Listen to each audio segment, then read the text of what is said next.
Hey, if you like to shop on Amazon like most everybody, you can help Southgate Media Group out by going to southgatemediagroup.com and look at the top. There's an Amazon link. You can click that, log into your account, and a portion of everything you buy will help support the podcast of Southgate Media. So it's cheap, it's easy, and you're just doing the same thing that you would do anyways. This is Dan Jurgens, and if you want to have a good time, keep listening to the Krypton Report. It's a bird. It's a plane. It's Superman. Jason J. Lewis, the voice of Superman on Justice League Action. This is Mark Wade, writer of Superman Birthright, and you're listening to the All Things Kryptonian podcast, including Superman and Supergirl. We discuss games, movies, cartoons, TV shows, and comics. Find us on Facebook, Instagram, YouTube, and Twitter. Welcome to the Krypton Report. And if you're like me, you love Superman. And if you're like James, you'll love Superman too. So if you love Superman and all things Kryptonian, check out some of our friends' podcasts. That's right, The Last Sons of Krypton, which you've heard on this podcast before. Check out their stuff. And also, our friend Tasman started the Aspiring Kryptonian podcast. You might remember her from a couple years back. She's the collector from England. Pretty cool. So check out those podcasts wherever you can get your podcasts. Now, back to our podcast. What's up, James? Man of Steel, Superman Red. What's up, bro? What's going on, Blue? How you doing? My boy, Blue. No, I'm tired, man. I'm not gonna. I don't want to dig into like real world crap. But yesterday was just it was weird, and it shook me a little bit. And I'm not gonna lie, like just sometimes just things, reality catches up to you, and it's crazy. So let's talk Supergirl, and I think this episode, Season 6, Episode 4, Lost Souls. Let's just kind of do it like we did last time. Like I wrote my notes this way. Since we kind of have two distinctive plots, we'll just kind of go through the A plot, which seems to be more of the team on Earth, and the B plot being Kara in the Phantom Zone. What do you think?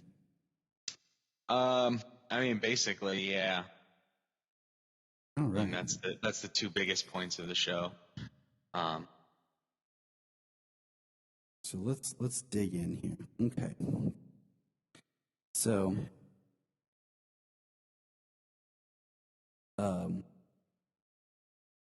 first of all, I just want to put in like just a thought like I have going on that we can dive into more later, but I just want to put this bug in your ear, and we'll come back to this point later. Just like Kara Zor-El in the show versus Kara Zor-El in the comics, and how she's a very unbalanced character because they carve out an identity for her, but then they change it throughout comic history. Keep that in the back of your mind, and we'll revisit that another day. All right, here we go. So we have this really interesting thing where we're inside Magan's mind. And we're learning that, and Phantom Prime has a layer, and I'm calling him Phantom Prime because it sounds cooler than Prime Phantom. Okay, just throwing that out there for everybody. And Magan is still attached to him, and as Brainy says, she's 18% Phantom. Love how he gets that percentage. And I'm like, okay, this is the Brainy that I like. Smart, quicker, more calculating. And, we have Lena in the tower. She's now officially part of the group, and she's going to help them. And she comes up with basically a prototype, which is basically a Ghostbusters proton pack. And I don't know how someone did not get sued for this. Because when Brainy shoots it, it basically floats like a proton pack. Yes, it does. Looks exactly like a proton pack. Except for the part where it basically just sucks the Phantom inside of it, as opposed to like depositing it into a trap. Yeah, because Lord knows. But the similar effect with just one machine instead of two. Lord knows if you would have done a trap, they really would have been in trouble. Right. It would have been like, oh. Brainy apparently loves Ghostbusters, though. Called it the perfect movie. And I was like, that's cool. I also wonder if Lena's, you know, out of Lex Luthor Corp and everything, who's bankrolling John's new stuff? Like him and his like new tower, his, his team. Like, where's this money coming from? It's his detective agency that he does nothing with. Exactly. Like, I'm sorry, man. Like, I understand. Like, you can make good money off being a private investigator and detective for aliens, I guess. Maybe aliens just have more money because they're smarter or something. That's why, everything works the way it does. But I was just kind of like, man, that's some nice tech there, Lena. I thought you were going to, I'm sure she has some savings or something that she can tap into or whatever, but, I'm just at that point where I watch stuff, I'm like, how do people afford things, okay? Like, I'm at that age where, like, I'm thinking that in the back of my head every time I watch something like, or on shows, like, where they try to make jokes about having no money, and I'm like, no, like, have money. Yeah, you do. Like, I always get, like, I told you, like, we're watching The Big Bang Theory, and I'm like, one episode, Bernadette talks about how much she gets paid at her job and how ridiculous amount of money she makes. And then the next minute, they talk like they're broke, poor, can't spend money, and how having a kid's going to break them. I'm like, something's not adding up. Well, if they spend that type of money on the kid like they have themselves, especially Howard, it would break them. True. And then I'm just like, yeah, like, it's like the people writing this show don't understand money or something. Because, you can't tell me that Bernadette's making a crap ton of money, more than Howard, but yet they're talking about how, like, oh no, we can't survive. Or the fact that Howard makes a joke about not having life insurance. Every company, big company, offers life insurance with their packaging. So him and Bernadette would have life insurance. Like, oh yeah, her company would definitely offer life insurance, and so would the university. So it's not even funny, because I'm just like, that's not funny. That doesn't make sense. That would just automatically happen. You're being an old man, Tyler. I know, man. It's getting to me. I'm like, you learn things and you just lose out on life. But anyways, we learned that Phantom Prime is growing bigger with every life force that it's taking. And Dreamer is seeing visions of Midvale. And I feel like I missed out on something, like details, because they were talking a lot of like super science very quickly about how what they're trying to do with like sucking the energy back, that if they can do this, then the people who were phantoms basically would revert to being human again. Yeah, if they could release the life force from the Prime Phantom's chrysalis, where he stores the life forces that give him his power. And I saw like basically a life force is leaving a body where they were trying to save it, and McGann goes flying, and we find out that she gets too close to the chrysalis or the Prime Phantom where part of her soul still resides, because the part that's in her is John, so it became like magnets repelling each other, and she like passes out. I was like, oh, okay, this is some very quick pseudoscience I'm having to take in really fast, and just like, okay, just go with it, don't think about it, just go with it. Nope, Tyler, don't think too hard, just roll. Oh, absolutely. They've been doing that a lot, especially with Lena and Brainy on the team. Mm-hmm. And then you've got, obviously, Dreamer's dreams and what do they mean? And then we've got these Martians and phantoms and the souls trapped in the chrysalis. If Prime Phantom doesn't yell, "Your soul is mine," I'll be upset. That was last week, Tyler. It still is resonating. Definitely, it is actually, because he does say that your soul is mine. Give me your soul now. I do like that Brainy is comfort eating donuts hardcore. Yeah, he is. He's just like, He is eating his feelings. he's like, I'm not comfort eating. I can stop whenever I want. I'm giving this donut. I'm just like, man. He waits for Nia to walk away. He kind of looks to make sure she's gone, and then he scarfs down another donut. No one will see me. Yum. It was hilarious because I get it, bro. I totally get it. Now, I did find this line very, I don't know if I want to say tasteless. And if you know what I'm saying, then you might be following with me. But Jean says, if they don't stop Phantom Prime, it'll cause a global pandemic. Yeah. That definitely strikes a chord. I was like, really, man? Like, I feel like this is that time where, like, we inadvertently, like, try not to, like, reference real world stuff. Like, we just... That has never been Supergirl's thing, though, man. They have always referenced real world things. I agree. I mean, hey, if you watched Shameless this last season, they embraced COVID as part of the show. So, I mean... And that's a different tone of a show, too, you know? Well, entirely, but... it's just like, you know, after 9/11, everyone's a little bit more hesitant about making, what do you call it? Any kind of, like, references or anything that, like, really... Yeah, to buildings or planes crashing, that type of stuff, yeah. You were just kind of at a point, you're like, you know what, we're just going to back off a moment. Like, hey, it just kind of caught me. And you know what else kind of caught me?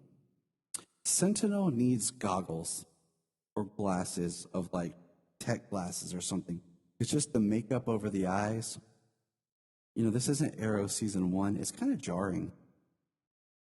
This doesn't feel as cohesive. Like, it feels like something's missing. You know, like if she had something over her eyes, kind of like the way Dreamer has those goggles. Like if she had like some sort of like tech glasses or goggles or something, it would help me. I was just like, man, I'm looking at her like, I feel like something's amiss here. So they're going to use Kara's goodbye, like video crystal or whatever, to help locate her in the Phantom Zone with Lena's tech to pull her out. But what happens is they end up using it to stop Phantom Prime. And, you know, there's a really great scene of Alex and Lena discussing Kara and how Lena basically does the "it's all my fault" speech. You know, it's my tech that got her here. It was my accident that made this happen. Of my relationship, and how Lena has to save Kara. Yeah, which Katie's real voice comes through during this scene. Emotionally, she breaks up her American accent, and her real voice comes through. That's awesome because I think she's pretty dope. I liked her. I want to revisit Merlin. I'm sorry, the show where she was Morgana. Ooh, nice. I have that on my list actually on Netflix to watch, so I gotta check that out soon. But yeah, I think she did an amazing job there, and that scene it's powerful. And then Alex, he knows, I'm inspired by Kara. I'm inspired by Kara to make the right choice, and I'm going to do this because it's what she would do, and we'll save everybody else before we save Supergirl. You know, and Lena's like, how can you do that? Like, how can you do that not to save her? And Alex is like, that's what she would do. And so they save her, and it helps save people. It brings back, you know, but Prime Phantom still is not completely stopped, but they find another way. Because how do they word it? Prime Phantom hunts, like he's a hunter, and They call him like a bloodhound. yeah, basically, if they give him the scent of Kara, he can track it to wherever it is. So Yeah. they're going to use Magan's connection to him. Yeah, after they destroy the. Oh yeah. After they use Magan's connection and they find out where the chrysalis is, they go and fight off all the phantoms and destroy the chrysalis and save everybody and capture the Prime Phantom. And it's interesting because at the end they're like talking about, well, where did Kara like have kryptonite poisoning, or they need some of her DNA or whatever, and or did she like expel her powers? And Alex was talking to us, well, there was that one time in high school, and like Midvale, yeah, that's why I've been dreaming about it. So it's like dun dun dun. That's why they're going to go to Midvale. Right. Didn't they put Midvale, a dream of Midvale in the last episode, and then she Yep. had it recurring in this episode? Yes. All these episodes have been very cohesive, of where they feel like Yeah. where one episode ends, the next one just starts. So it's felt very like just straight connected. And I wonder, because if you look at like the sets and stuff, very like maybe 2 to 3 scene places. Like we have the Phantom Zone, the tower, and then like the lair. You know, very controlled environments for filming. And I always think about that like at the back end, like because of COVID and production and stuff, of where they set things. Right, where they because they usually do pretty big scenes like out on the street, and a lot of people, a lot of crowds is usually what they do with Supergirl. Mm-hmm. And we've yet to go back, what do you call it, to Catco. So we've kind of, it's just interesting from just a viewer production kind of point of view. So that's where this storyline kind of pauses. They're going to go get and I kind of thinking like, is the first half of the season going to be just getting her out of the Phantom Zone? Like Supergirl will come back from the Phantom Zone, you know, like right at the time for the break or whatever, when Superman and Lois returns, or will we get her back like in the next episode or two? Because the next one's going to be probably a lot of flashbacks and stuff. So Yeah, they're gonna go to Midvale. We'll probably see lots of flashbacks, that type of stuff, figuring out what happened and what the where she expelled her powers and where they get the DNA from back there. so And then in the following episode will probably when they like release the Phantom to track her down in the Phantom Zone. exactly. So Yeah, the tunnel scene in this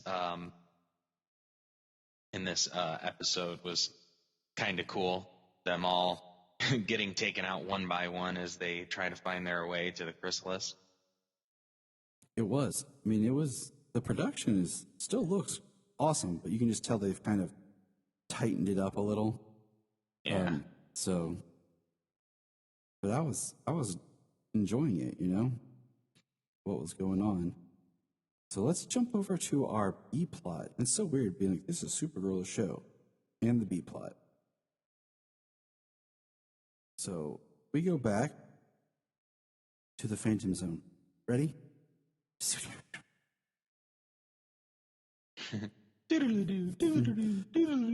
Which way are you going this time, James? Diamond, portal, space, phallic object. I'm going portal.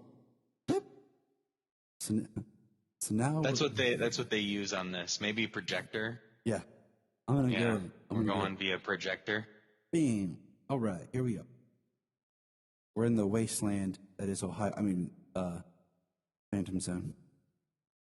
You know, after snow in April. Yeah, fairly similar with the meth heads. They're kind of like phantoms. That makes so much sense now. Right? Where do you guys live? The Phantom Zone. Siegel and Schuster, they knew. Before they knew, Right. They knew.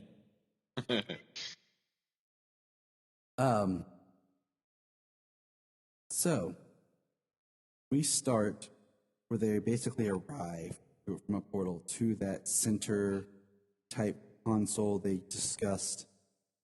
Call it the anchor. Yeah, and that's to me that's just it's whatever. You know, the Phantom Zone's one of those. They're kind of redoing how the Phantom Zone is, like we've talked about in every episode. Right. Well, it's their own Phantom Zone, but they can change what it's been even earlier in the show because of Crisis. It's they even said it was fractured because of Crisis. So To me, it reminds me like it's more of like a machine, like placed in just like another realm.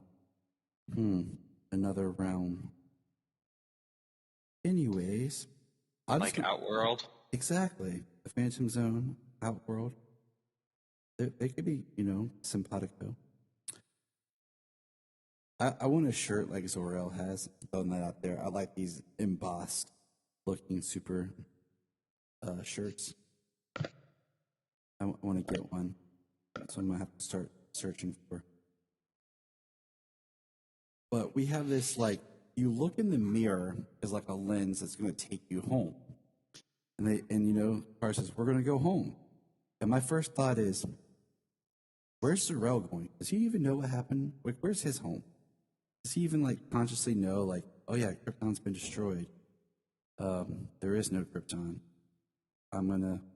Because you know he's been there for so long, and we discussed that his mind is kaput, kablooey. Right. So he's like, I'm gonna go home. Where's home? Because we don't. We've yet to have any understanding if Argo City still exists post-crisis. Yeah, no, haven't gone back to watch Supergirl post-Crisis to see if there's any mention, but nothing I can recall. If anyone knows, shoot us a message. Because I don't, as much as I want to, I don't have the time to go back and watch everything. I hardly have the time to keep up on everything as it is. Yep, it's true. So we find out, of course, the Phantom Zone mirror lens is damaged. But what would Mother do, James? She would have a spare. That's right. She would build a second. Let's go look around the junk and see if we can find it. So then what happens is they're searching, and Zor-El is attacked by the people that tried to take him hostage last time. And Nixley scared them off. And he has an ankle that's broken. Oh no, James, a broken ankle. What should we do? Whatever should we do? Yeah, maybe we'll use our magic person who repaired Kara's leg to fix his broken ankle. Right. But no, her magic's not working. It has failed us. Also, this came to me as I was watching this episode. As I was eating dinner. What do people eat in the Phantom Zone? Usually they're just a spirit, but now that they're corporeal physical, like, what's like giving them sustenance? Well, they say that they don't heal in the Phantom Zone, so like his broken ankle's always going to be broken, so perhaps he doesn't need sustenance because he won't die. Like his body's like suspended animation. In its last state before it went into the Phantom Zone. So basically, if you want to go into the Phantom Zone, make sure you're in like prime health, then jump in. Right. Or if you have the option, I guess. all right, I'm feeling completely physically fit and primed. Let's go. And the big reveal here that I kind of wish they'd held off on a little bit was Nixley is the one that attacked Zor-El, because he reminds her of her father. And as she states, like, he banished Kara here. He sent her to the Phantom Zone. He sent her away in a pod, just like Nixley's father did. And, Nixley's basically losing her mind. And I mean, it makes sense because they're all in the Phantom Zone and been there for a while. And my biggest thought was, why didn't she wait till they were actually like leaving the Phantom Zone to reveal herself? Because she says, I'm going to go back to the 5th dimension, but first I'm going to stop at your planet, at Earth. Then I'll move on to mine. And I was just kind of like, why didn't you just, wait till you guys were out? Then reveal yourself to be this big troublesome person. Right. Even somebody scheming, the only thing you can think of is, she's crazy. 1, she's been in the Phantom Zone. 2, she's a 5th dimensional being. And, 3, she was thrown into the Phantom Zone by, her father and whatnot. So, she's just nutso now. So we have Supergirl v. Nixley. And Supergirl's basically just, Supergirl right here. She proves what Alex says. She makes the play, and she destroys the lens, the mirror, her way out, so that she keeps Nixley there. And the console's gonna explode. Started a self-destruct sequence during the fight.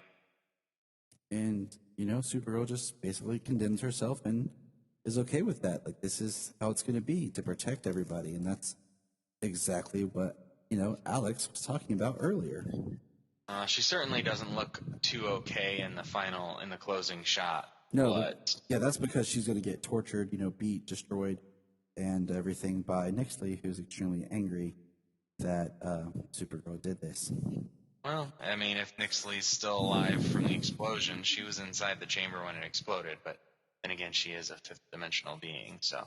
Who has her powers, in the Phantom Zone, so. But what is her powers? I don't know, because to me it seems like she should be able to get herself out of there. But, that's where this episode ends. James, how did you feel about it? Oh, they say they're going back in time, Mid-Vale High. Oh, that's interesting. Right. Yeah, I forgot about that. Yeah, because I heard that at the end. I was like, and I was kind of like wrapping up my notes, and I was like, wait, what? So that's going to be an interesting. And then my next thought was, why? Like, why? Right. Why are they going back in time? So it'll be interesting. Be interesting to see where they go. It was a good episode. After, like you said, they're really cohesive. It just seems like a decent story is progressing, and they're not. It's not actually a bunch of just crap. Yeah. Yeah. It's nice because it feels like something's. It's going on. Like, they're carving out it'll be interesting to sit back and when we can watch them all, Yeah. Well, the team has a sense of urgency in their mission, what they have going on. They're very busy with the Phantoms. Kara in the Phantom Zone. Mm-hmm. It's a very everything is urgent. Everything has stakes. The ticking clock is in full swing. Exactly. And where it seems to pick up one right after the other, it helps to elevate the story as a whole. So I think they're doing well this season so far. My only issue is like I thought of this just now when you they're doing time travel. Okay. My problem with time travel is always, as soon as you say that, why not just go back and prevent Kara from getting shot and sent to the Phantom Zone? Like, it just becomes one of those things where you're like, okay, when can we have to explain, well, we can go back in time, but we can't go back to this point because of this thing. Like that whole, there are some point in time that cannot be revisited or be altered. They're too important, So then, Right. So that becomes my thought process of, all right, you're just going to go back in time.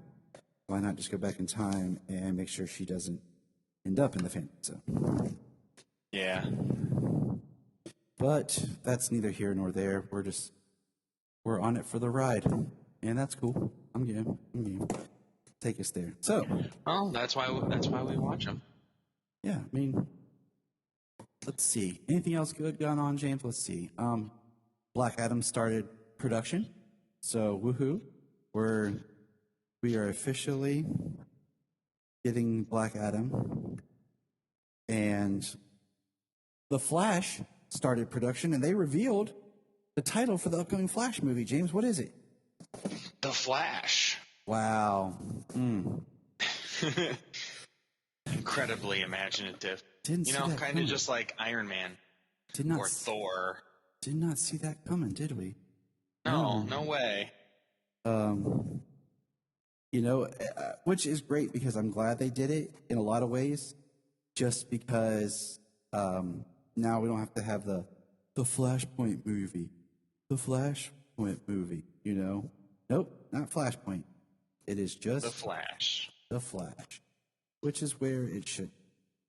That's where it should be. No matter who else we have in the movie, what the story is going to be, it's the Flash, and that's what we need to take away from that. It's the Flash. Mm-hmm. And let's see, anything else? Tom Taylor is writing a new book that will be entitled Superman, Son of Kal-El. It is a John-driven book, as Clark Superman will be over as part of the Superman and the Authority. So, looking for that. That's going to be great. We had some awesome covers that came out. You check those out. I have, yes. I like just the standard one, the best of just like the recreation of Superman #1. Just this time it's John. Yeah. Instead of Superman. I thought it was just, simple and cool. And let's see. I thought there's something else that we have Tom King's writing a Supergirl book. And that's going to be interesting.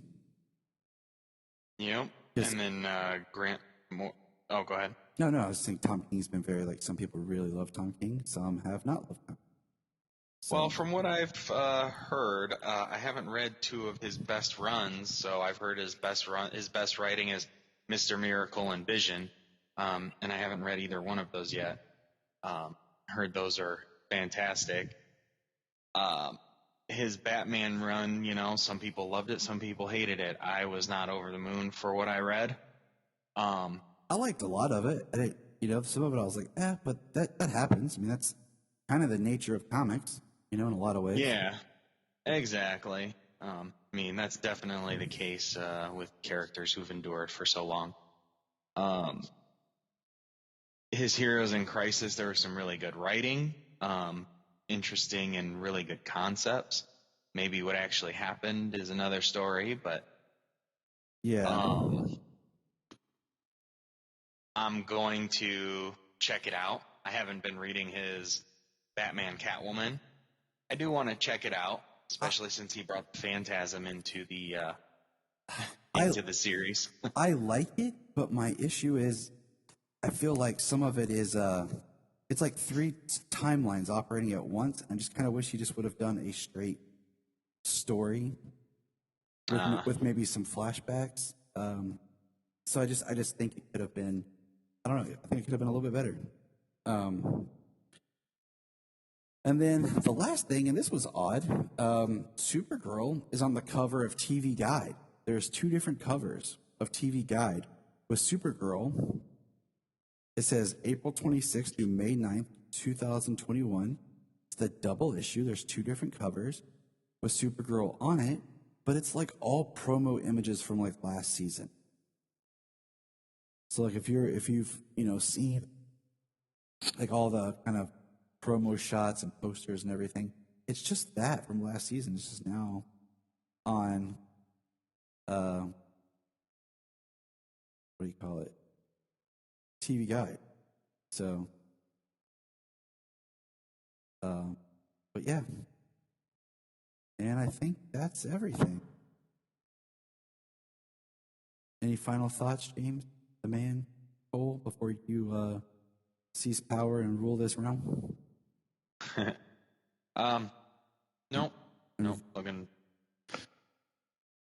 I think we're good today. Reveal yourself to be Shotgun. All right, there, good listeners. That's us. We're going to put a plug in it on this wonderful, wonderful day. Been great to chat. We had some technical issues getting started, and it ate up a lot of our time. But just remember, until next time.